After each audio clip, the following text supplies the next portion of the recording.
Jai Shravati Singh John. Vishta Sabrikam Yugana Shisha Sambushidham Chincha Samastavira Nikulam Shirupa Pantanuram Govindaviram Ujvalam Varatanam Bhaktam Vidam Sundaram Vande Vishwa Grincha Divya Bhagavat Premna Vidujapadam Omajnana Timinandasya Yananjana Shalakaya Chakshur Militanjena Tasmai Shri Gurave Namaha Vanchakalpatubhyascha Kripa Sindhu Bevacha Patitanam Pavanebhyo Vaishnavebhyo Namo Namaha Namo Mahavajanyaya Krishna Prema Pradayate Krishnaya Krishna Chaitanya Namne Gaurati Sena He Krishna Karuna Sindhu Dina Bandhu Jagatpate Gopesha Gopika Kanta Radha Kanta Namostute Tapta Kanchana Gaurangi Radhe Vrindavaneshwari Vishravanu Sute Devi Pranamami Haripriya. So we're very happy to be here with all of you, very auspicious souls. I've been here in Australia for, it's over 2 months now, since the beginning of September. And now I'm coming to the end of my stay. I'm leaving on Friday, going back to we have a center in Yukai, which Krishnadas knows very well. And then I'm flying out next Thursday to London, and then traveling in Europe, and be in India in the spring, and like that. So on the move again. And I've been with Vedanta Pranatapal these last 8 weeks or so. It's been a very, very nourishing experience. And now we're happy to be here with the sweet hospitality of Krishnadas and Prema. And now meeting all of yourselves. This is my good fortune. Wherever I go, I get to meet wonderful people.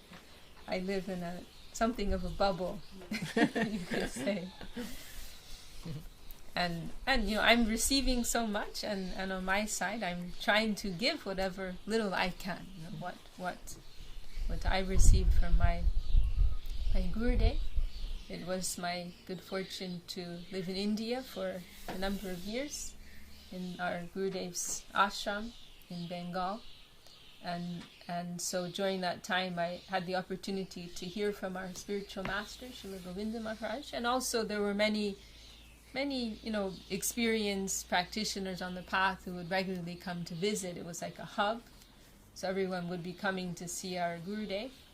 And so in the course of that, I had the opportunity to learn a lot, and not just in terms of book learning, but in a very practical way, in terms of heart transmission, and in the course of engaging in seva, trying to offer some practical services to the mission, the community, and so in a very organic way, I imbibed something, and it was never my idea that what I'm doing now would ever become a reality, would never cross my mind. But in that very organic way, some understanding developed. And so now, especially in the absence of our Gurudev, he left this world about 9 years ago now. And so in his absence, and I feel it is, what else is there for me to do but to try to what I received that has been of such value to me, to try to extend that to others.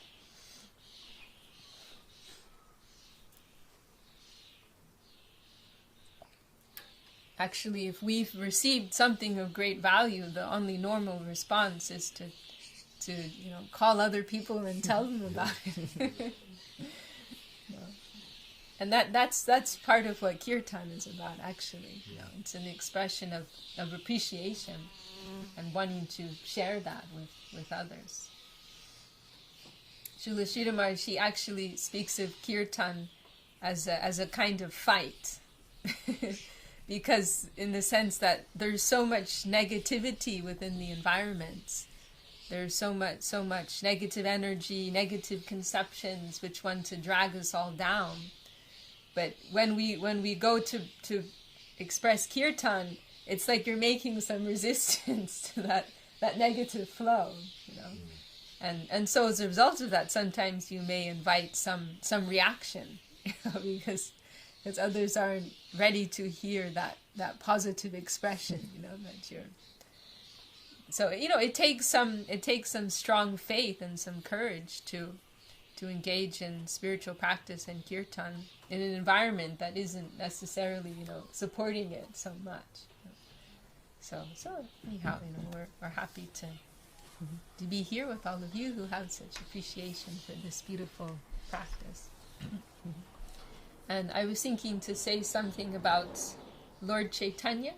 I don't know how familiar you are with Lord Chaitanya, but he is described as, in the Vedic scriptures, as Chana avatar, which means a hidden avatar of the Lord.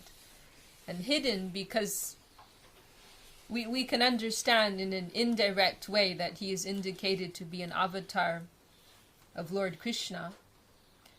But it is he comes in something of an undercover way, because he comes in the mood of a devotee. So although he is the Supreme Lord, in the same way that Lord Krishna or Ramachandra or so many others who may be more well known to you, he comes in this very particular mood as a devotee, in the mood of worshiping divinity rather than displaying his divinity, coming in the mood of worshiping divinity. So it's not, within India he's not so well known. There were certain parts, especially in Bengal, where he is worshipped as being an expression of the absolute, as being divinity. But most of India, I would say, they haven't heard of him. And then other parts where they have heard of him, they have appreciation for him, but more as a saint. Like if you go to Puri, you've probably heard of Jagannath Puri. He's there. There's a big in one of the main streets. There's a giant. What do you call it? A statue. There's like a statue. It's not a murti because they don't worship him, but it's like a giant statue, in the middle of one of the streets there. Like their Statue of Liberty or something like that. But they worship him as a great saint. But fewer places, and mostly in Bengal, he's worshipped as being the Lord himself. And he appeared relatively recently, about 500 years ago.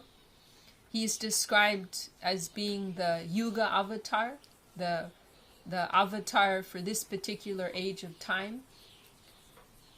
The Vedas describe an avatar. Well, there's many different avatars and many different types of avatars.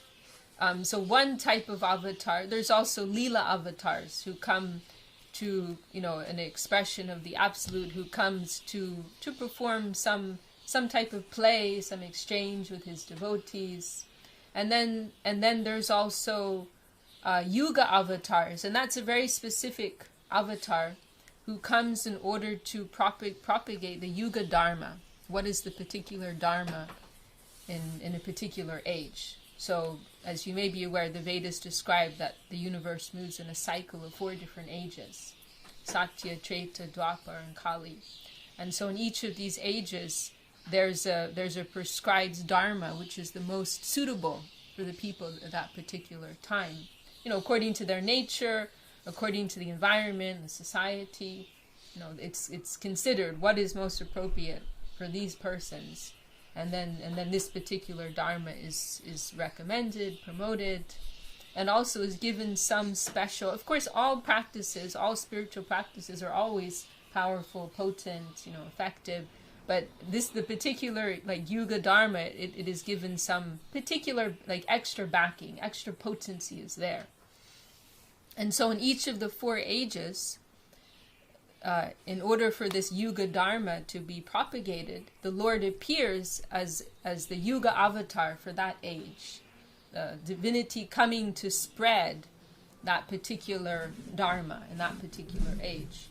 And so we understand through the scriptures, that it is Lord Chaitanya, Sri Chaitanya Dev, Sri Chaitanya Mahaprabhu, who is the Yuga avatar for this age, which is called the age of Kali. And so he appeared actually for two principal reasons.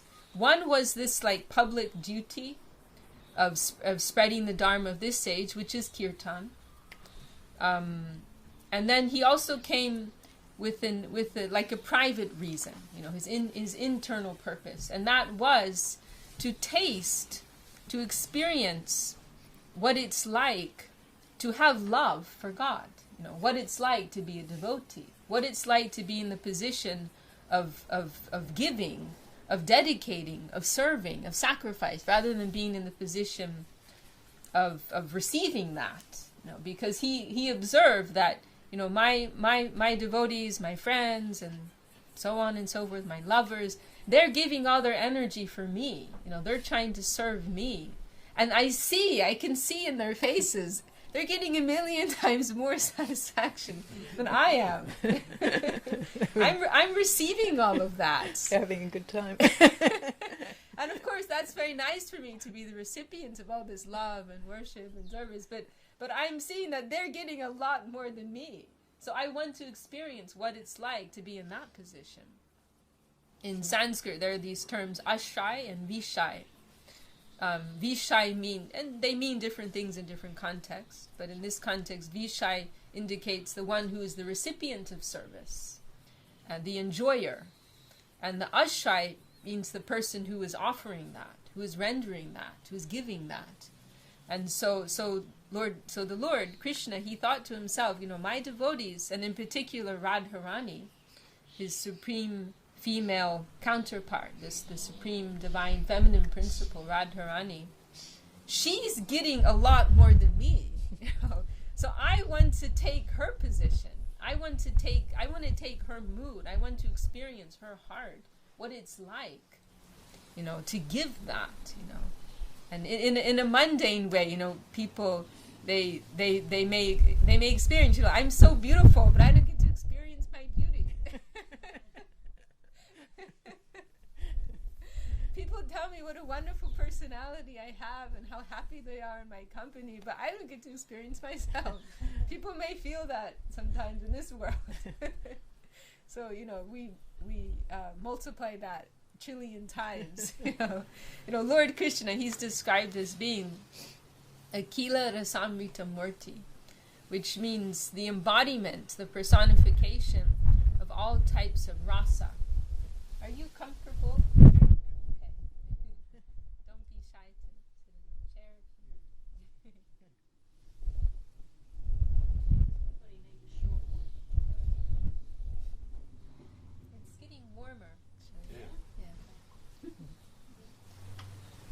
So this word rasa, probably you're familiar with that word, or maybe some of you are. There isn't really a proper English translation, but the word rasa, it means the juice in life, the flavor, the taste that we get, the pleasure that we get in all of the things that we do. Whether it's the coffee that we drink, or the food that we eat, or the vegan pizza we had last night that I ate too much of.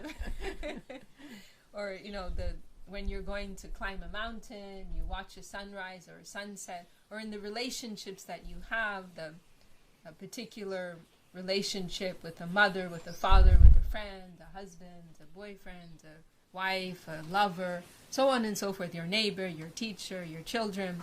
There's some particular rasa, there's some unique flavor in all of these things. And so that's called rasa. And so our teachers, our line of teachers, they have come to the conclusion that Krishna is the highest expression of the Absolute, the most developed expression of the Absolute, the fountainhead of all other expressions of divinity, on the basis of this point, on the basis of rasa. Because the most developed rasa is found within Krishna. One way Srila Sridhar Maharaj described it, he is the emporium of all types of rasa. Nothing is missing there.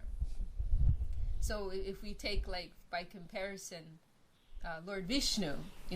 Within India, in India, everybody knows Krishna and everybody likes Krishna, but not everybody appreciates him as being divinity, because he appears in this very human-like way.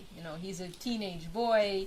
He has girlfriends. He has parents, and so on and so forth. Like, okay, he sounds like a fun person, but I can't really begin to conceive of him being divinity.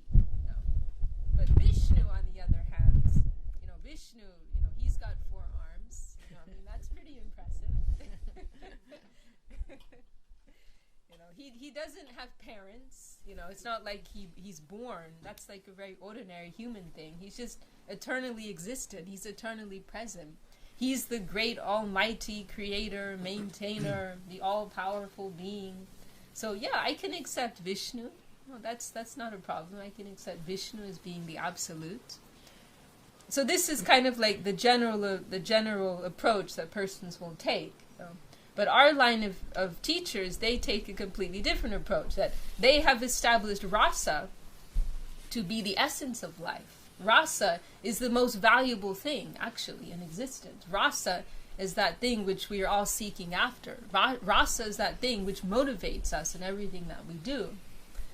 And so therefore, divinity, or conception of divinity, should be assessed on the basis of how much rasa is available there. And so from that approach, then we say, okay, Krishna and Vishnu, they're non-different. This is expressed in the scriptures. They're non-different, but if we take the analysis in the line of rasa, then we have to say Krishna is actually higher. Krishna is more developed. Because in connection with Krishna, there's more rasa. There's more juice that's available. There's a greater spectrum of relationships that are available with Krishna. There's a greater degree of intensity and feeling that is available in connection with Krishna. So Krishna, he has his mother. There's particular exchange of love and affection that is there between Krishna and his mother, and others who have that type of maternal or paternal role. So then he has his friends, his buddies, he has girlfriends, and so on and so forth. And all of these relationships, they allow for a very developed exchange of love and feeling. And the fact that Krishna doesn't appear in a very superhuman type of figure, it means that it allows for a more free flow of love and affection. Because if someone is before you in this very godlike expression, you're going to be a little tense. You're going to be a little bit on edge. If some super famous or major dignitary came here, we would all feel a little like, oh, what's the proper way to behave right now? Mind my P's and Q's. Like we hear about famous persons, they sometimes get really tired, of being treated in this very reverential way, Like Hillary Clinton, I read in one article, she said she'd sometimes go out when they were in the White House, she'd go out with sunglasses on, just go undercover, do ordinary things, not having 100 people chasing after you, taking photographs, wanting your autograph, Or George Clooney, he bought a house very close to where we have a temple in Italy. It's near to Milan. And we heard that when he moved in, he told the neighbors, just call me George, just treat me like, one of your normal neighbors. I'm tired of all this, veneration that I receive. So when you don't have it, then it looks like something desirable. But for a person to have that type of attention, it's like it's something very distant. It's something remote, and you realize actually how valuable is intimacy. How valuable is having friends who just treat you like one of them. People you can just relax with. And so in the case of Krishna, because there's not too much emphasis on his divinity, then it allows for a very free and intense and developed, love and affection. So Krishna, he's so wonderful, he's so attractive, he's described in one place, Bhajaniya Sarvasad Guna Vishishta, that his nature is such that whoever comes in contact with him, they're irresistibly moved to love him, to give themselves to him, to worship him, but from this very natural place of attraction, of irresistible attraction. That is his nature.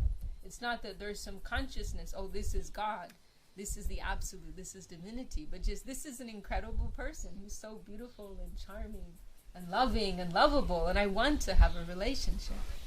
So this is how Krishna is described. And so Krishna, he feels sometimes that I want to experience that. All of these wonderful things people talk about and they experience in connection with me, I want to feel that. And so for that internal reason, he chooses to descend in the mood of a devotee, in the mood of his beloved, actually, Srimati Radharani. And so he comes for this twofold purpose, one to help the souls of this world, to try to give them the news of their highest benefit and to spread the practice of kirtan, and also to spread this Maha Mantra in particular. And then with this internal desire to experience what it's like to be in that posture of a devotee, of a dedicating unit. And so this is one thing that we draw from this expression of the Absolute. What a dignified and desirable position it is actually to be in that posture of a servant, of a giver, of a sacrificing entity. We're conditioned by the material environment to think that we need to be the center. We need to be number one. We need to be top of the chain. We need to have our position, and so on and so forth. But actually, that posture is totally opposite to the real nature of the soul. The soul actually, naturally, constitutionally has that mood of being a giving agent, of being a lover, of being a servant. And as we learn from Lord Chaitanya, it's not that this is a lower position. This is actually the highest position to have. It's just a particular conditioning of the minds to think that there's something, inferior about taking that posture of giving, of serving to others.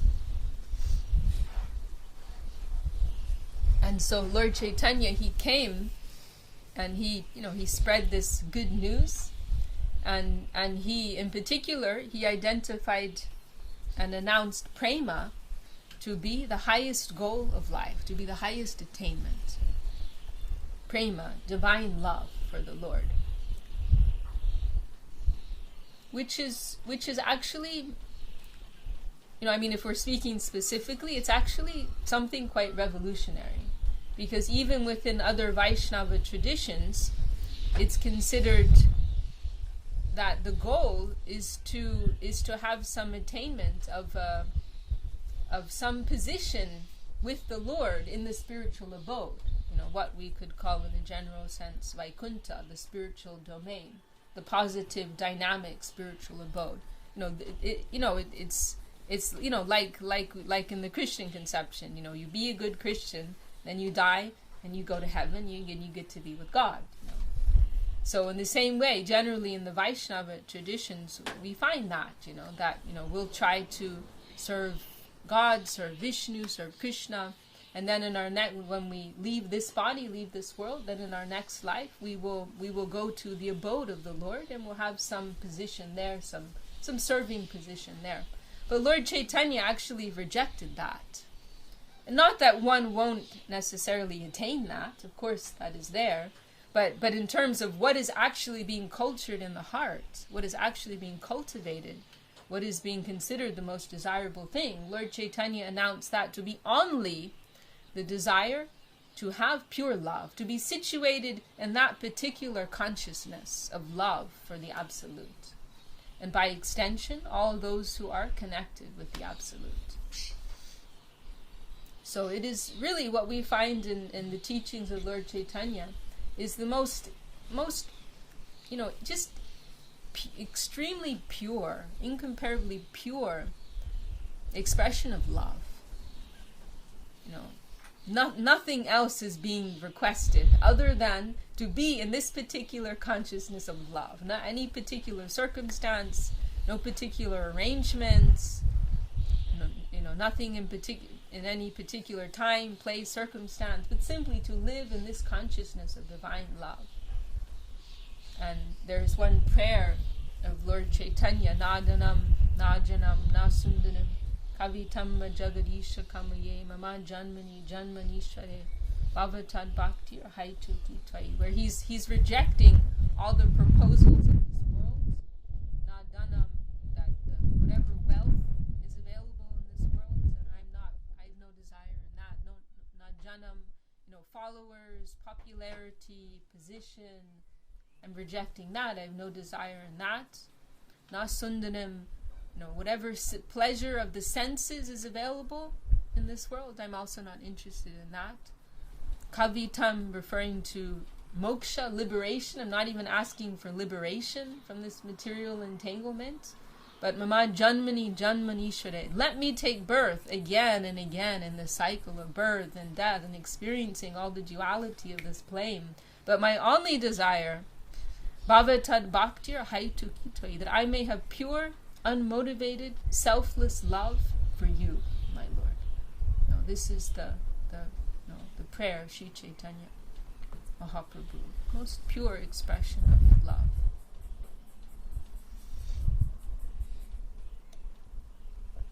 So he announced prema to be the goal, and he also announced kirtan as the primary means through which prema may be attained, as the most effective practice through which that can be attained. And Lord Chaitanya, he was also, just in terms of the social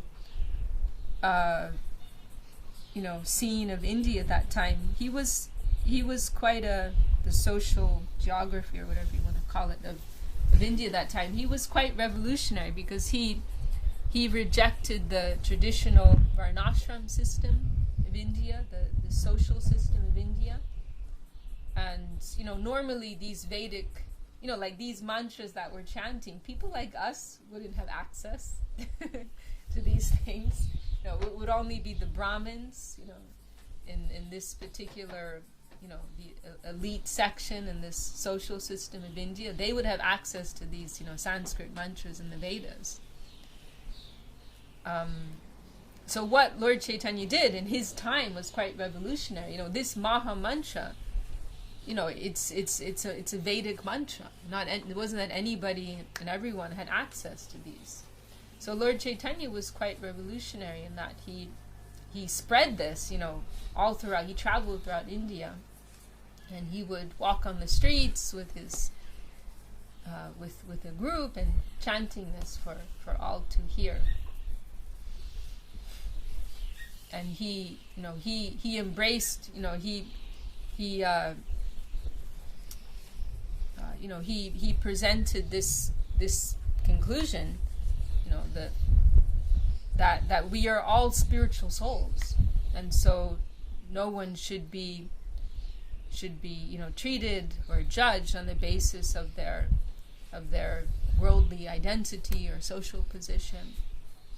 There's another beautiful verse of Lord Chaitanya. Naham vipro na chanarapatir napi vaisho na sudro naham varni na chagrihapatir no vanastogatir va kintu prodyan nikila paramananda pornamritabder gopi bartu parakamalayor dasa dasa dasa, where he's describing all of these And this is something that it's describing, like, let's say, kind of like what's his mission statement. But it also gives us pause to reflect on, like, what we identify with.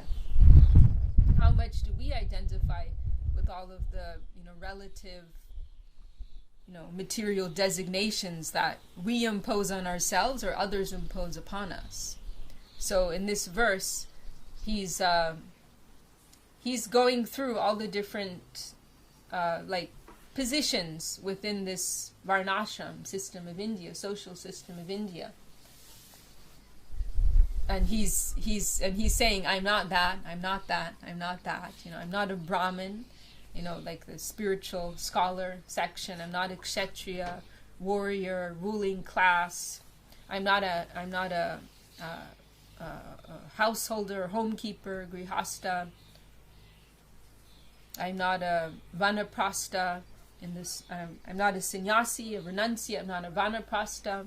A householder moving towards sannyas, and so on and so forth. He moves through these different. He's like rejecting all of these identifications, saying, "I'm not that. I'm not that," and then in our like modern terms, we can think of all the different these designations in our modern society, whatever it may be. That I'm American, I'm Australian, I'm African, I'm French, I'm Chinese, I'm a woman, I'm a man, I'm rich, I'm poor, I'm fat, I'm thin, I'm ugly, I'm beautiful, I'm stupid, I'm smart, etc., etc. And all of these, like that experience that we're going through, it's all something temporary. What we're experiencing now in this life, it was something different last life.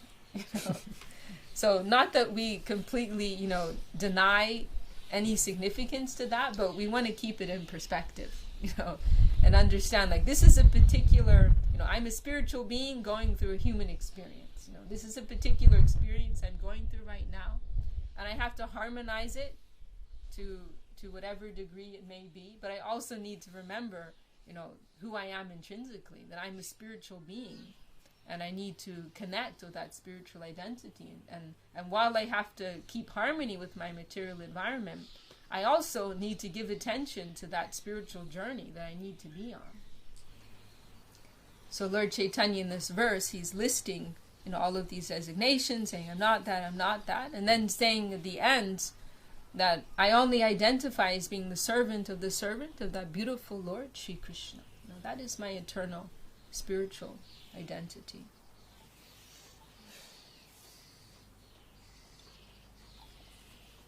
Does anyone have any comments or questions at this point? How are we doing? Should we go on a little more, or what do you think? I don't want to talk everyone's ears off. What time is it? It's 1:45. I just like the way that it becomes so specific and how clearly it's described, like in my experience of study and what you're saying, how beneficial that is, and that there's like a really clear kind of guidance being given in terms of what is like the ultimate experience of love. How is it that I can love more fully, and find expression for that love without, fear of rejection and so on like that. That the Lord is actually, reaching out to us in that relationship to accept us, as we are, kind of thing, and from this very moment, we can enter into that experience. So sweet. And this is a guarantee, that if we make that first step, then we will feel the reciprocation. And it's not something that can be verified by empirical means, but we will feel the significance of that in our lives. We were talking about this yesterday, because we're entering into the culture of faith. The nature of that which we are approaching is beyond the perception of our senses. So this is where persons who are too attached to a materialistic, because this is a science, but this is spiritual science. It's different to material science. So this is where materialistically minded scientists, they get stuck because they want to see everything with their eyes. But even before you go to divinity, what to speak of that? There's so many, material, fields, electromagnetic fields which we cannot experience. Animals can perceive a more developed range of electromagnetic fields than we can. So this is like the starting point of spiritual culture, like being ready to set aside that dependency on what we can experience within the world, the range of our own material faculties. We have to accept that being is superior to me in every way. So it's not that with my own capability I can know that, but rather, by some grace, through the approach of faith, through the approach of love, that something may be revealed to me within the plane of consciousness, within the plane of heart. So that is a guarantee we can make, that if somebody has that courage to take that step, then, on the basis of faith, then the response will come.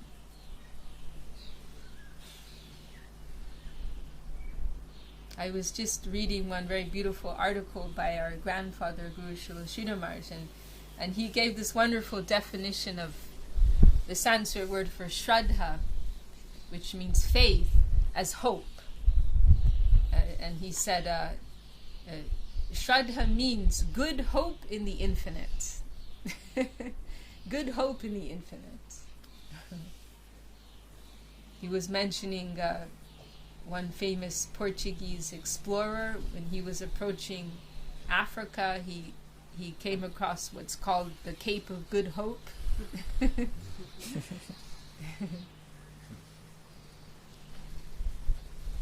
And that's what faith means, to have hope, to have that optimism, that hopeful belief and faith that the infinite is there and the infinite can reveal itself to me.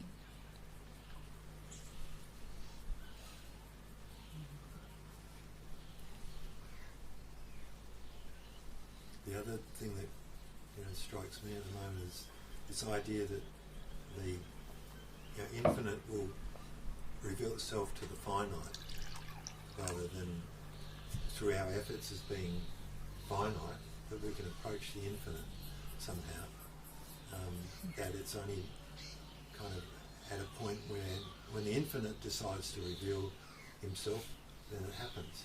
We can prepare for it. So can you say something about that? Well, you said it so nicely. That is this other one that it's like having which nothing else needs to be gained, knowing which nothing else needs to be known. So like that's the highest conception. That's Krishna. Chaitanya is saying that the way to take that step towards faith is through kirtan. That's one of the pathways to faith. Is that? Yeah. I mean, faith is cultivate that faith is kind of like like we all have some faith already. Like that's our capital, but we want to grow our capital. Yeah. It's a peculiar thing. Actually, it's just the way that our gurus have outlined the development of faith is that first it will begin through unknowingly rendering some service to an agent of divinity. Faith is really like an extension from the heart of someone who has it. That's really what faith is. And so they describe the process as beginning with that for like a real saint, if someone will unknowingly do something for them, whatever it may be, opening a door for them or whatever, that then, like, as an expression of appreciation, there will be a transfer from the heart of that saint to that soul. And that's what our gurus would call agyata sukriti. Sukriti meaning like spiritual fortune, spiritual wealth, and agyata, unknowingly having acquired that. And so that will develop within a soul until it reaches the point of being revealed in the plane of their consciousness, and they'll begin to consciously inquire into something higher. And so then from that point, that will lead them to like inquiring from persons who know, inquiring from saintly persons, and beginning some spiritual practices under the guidance and in the association of saintly persons. And so as that all goes on, then purification begins, and that capital of faith, it will continue to grow. And the spiritual practices, they have particular, they're always beneficial, but they have particular potency if they are done in connection with a true saint, with a self-realized soul. Then the goodwill